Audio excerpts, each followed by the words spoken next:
It's Wednesday, August 12, and this is your Barbados Today Evening News Update. Some early morning rain was not enough to stop Barbadians from paying their final respect to the man dubbed the People's Prime Minister, the Right Honourable Owen Arthur. Scores queued at the Parliament building, quietly waiting for the opportunity to move past the closed casket draped in the Barbados flag in the well of the House of Assembly. Arthur's wife Julie and his two daughters Sabrina and Leah were on hand to greet the visitors. The body of the late Prime Minister will lie in state at the same venue tomorrow ahead of Friday's state funeral at the St. Peter Parish Church. The home of the final resting place of former Prime Minister Owen Arthur, Mount Pleasant Memorial Garden in St. Peter, was officially opened this morning. The multi-million-dollar facility has been developed by Ember Investments Corporation, which operates Coral Ridge Memorial Gardens and Crematorium in Christchurch.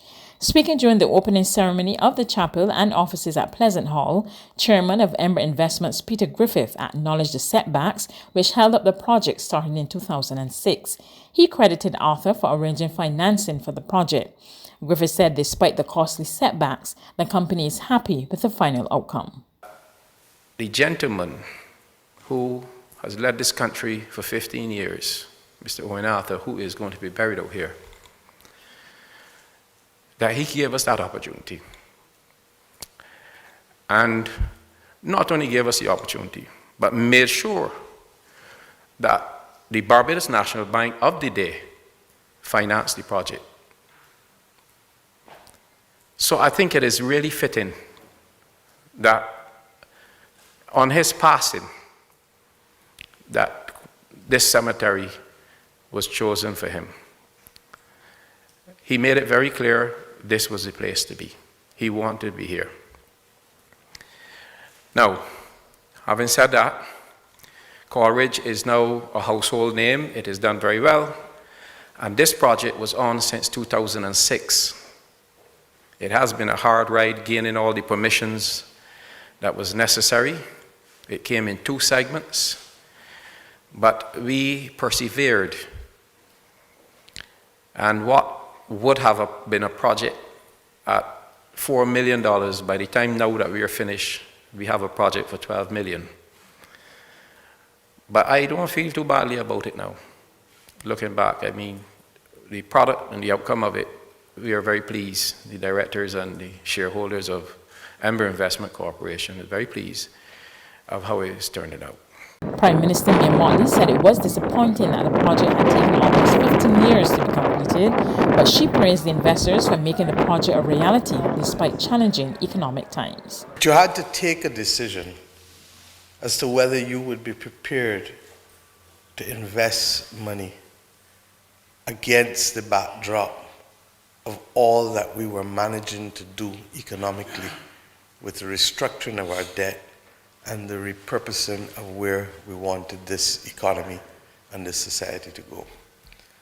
And I'm grateful to you on behalf of the nation that you had that confidence that in spite of the cloudy atmosphere, that you could see clearly into the future, that this country would find its way back, and that the investment of $12 million here would be something that you would realize a return upon because of that confidence. The island's tourism sector is in for a major boost from its main source market. British Airways will resume providing a year-round direct daily service to the island from London Heathrow starting October 17 after a more than 15-year break.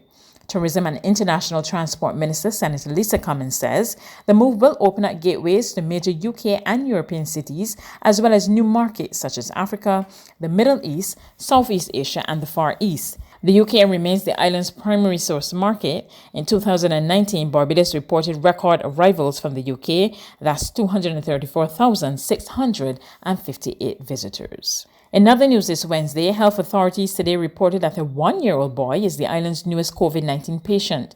The boy arrived in the island on August 1 on a JetBlue flight accompanied by his mother. The mother tested positive on arrival, and both she and the child have been in isolation at the Harrison Point facility since then. Both mother and son are asymptomatic.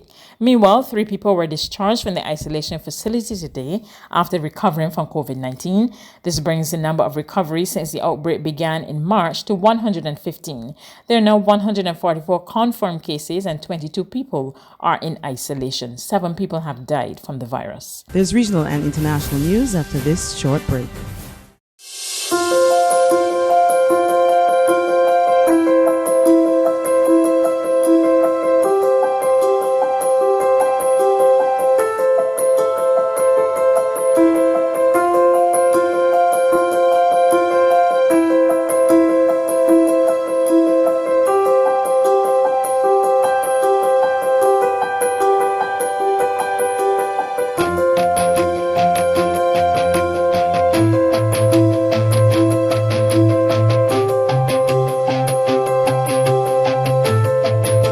Barbados Today, news you can trust.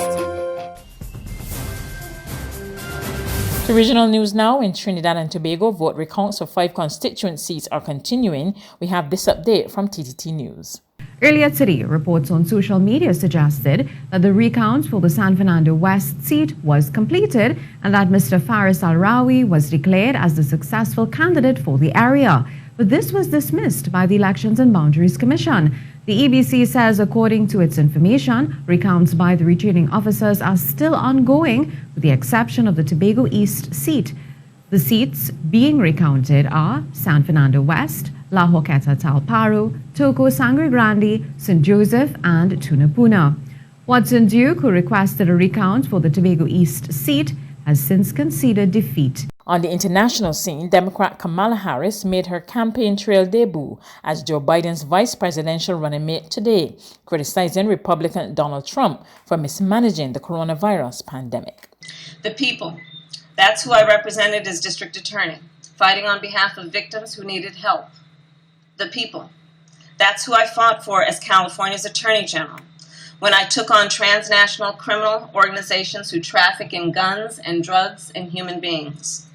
And let me tell you, somebody who has presented my fair share of arguments in court. The case against Donald Trump and Mike Pence is open and shut. Just look where they've gotten us. More than 16 million out of work. Millions of kids who cannot go back to school. And tragically, more than 165,000 lives that have been cut short. When other countries are following the science, Trump pushed miracle cures he saw on Fox News. While other countries were flattening the curve, he said the virus would just, poof, go away. Quote, like a miracle. So when other countries opened back up for business, what did we do? We had to shut down again. That's news, but for the very latest, visit our website at www.barbadostoday.bb. You can also subscribe to our e-paper, email updates, or like us on Facebook, and sign up for our breaking news alerts via WhatsApp. We're also on Izumi Media and bus terminals, as well as screenplay at supermarkets and gas stations near you. You can also hear us on Mix 96.9 FM and Capital Media HD 99.3 FM.